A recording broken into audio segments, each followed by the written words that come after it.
इधर आओ नौजवानों, मैं सुनाता हूं तुम्हें 1996 का वो वाकया जब दो बहनों ने ये ऐलान किया था कि हमारे खानदान के, हमारे शोहर, हमारे भाइयों के 9 अफराद के कातिल मेजर अरशद जमील की सजाए मौत को रोका गया तो हम अदालत के सामने खुद को आग लगा देंगे।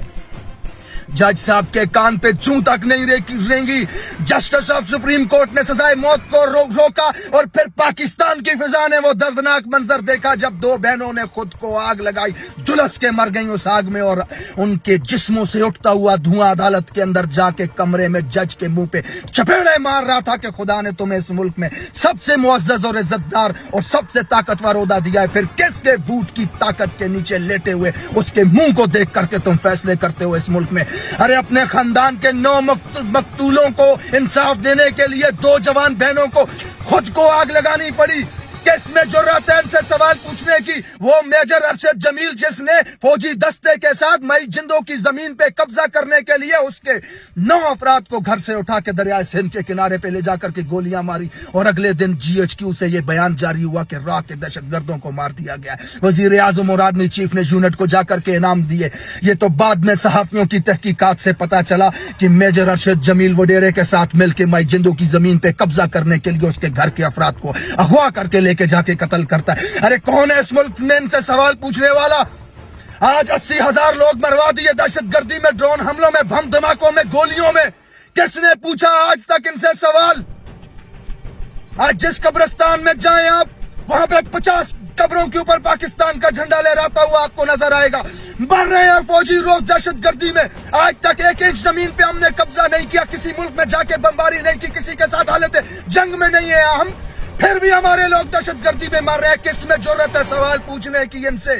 ये बंद कमरों के फैसले हैं जो इंसानी जानों का सौदा करते हैं, जो जमीरों का सौदा करते हैं, जो हमारे पैसों का सौदा करते हैं। अरे हमारे जिस्मों से, हड्डियों से गोश्त तक नोच कर खा चुके हैं, जो उनको हमारे ऊपर मुसल्लत कर दिया गया है, जिनकी करप्शन की दास्तानें कंधार से वाशिंगटन तक फैली हुई हैं, जो लूट के खा गए हैं इस मुल्क में, जिनके नौकरों के अकाउंटों से अरबों रुपया मिलता है, जिनके गुलामों के अकाउंट से अरबों रुपया मिलता है। इवन फील्ड में खरबों की जायदाद के मालिक, 1.8 बिलियन का मालिक वो जरदारी और उसका लौंडा, 1.6 बिलियन का मालिक ये नवाज शरीफ और उसकी लौंडिया हमारे ऊपर मुसल्लत किए गए। अवाम का हर दुश्मन जेलों से निकाल के, अदालतों से निकाल के अवाम के ऊपर हुक्मरान बना दिया गया है। किसके फैसले हैं ये?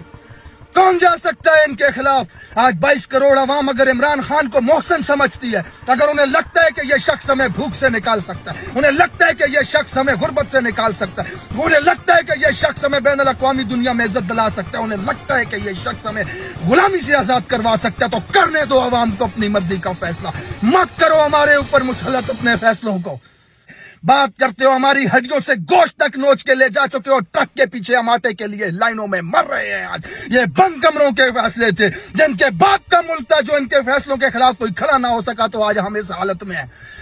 जो जुर्रत आज मुराद सईद कर रहा है, वो जुर्रत इस मुल्क के 22 करोड़ आवाम को करनी पड़ेगी। सवाल पूछना पड़ेगा, अपने हक के लिए खड़ा होना पड़ेगा। आजादी ऐसे प्लेट में रख करके नहीं मिलती। डर को छोड़ो, खौफ को छोड़ो। मेरे से ज्यादा मुहब्बे वतन कौन है? मुझसे ज्यादा अपनी कोच से मोहब्बत करने वाला कौन है? अरे कफन में लिपटी लाश जब घर पे आती है तो आंसू बहाते हुए ये कहते हो फखर है, हमारा बेटा शहीद हुआ, वतन पे होना चाहिए फखर। लेकिन ये सवाल पूछा करो, किसने हमारे बेटे को मारा? किस जंग में हमारा बेटा शहीद हुआ? कहाँ है हमारे बेटे को मारने वाला? कब खत्म होगी ये दहशतगर्दी? कब बंद होंगे हमारे बेटे मरने? ये सवाल पूछने की जुर्रत पैदा करो अपने ऊपर।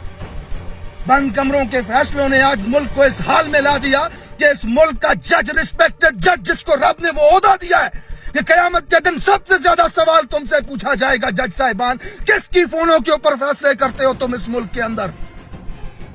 अगर इस मुल्क के निजाम को बदलना चाहते हो, अपने आने वाली नस्लों के मुस्तकबिल को बदलना चाहते हो, तो खड़े होकर के सवाल पूछो। ये बंद कमरों में किए गए फैसलों को मुस्तरद करो, अपने फैसले खुद करो इस मुल्क के अंदर।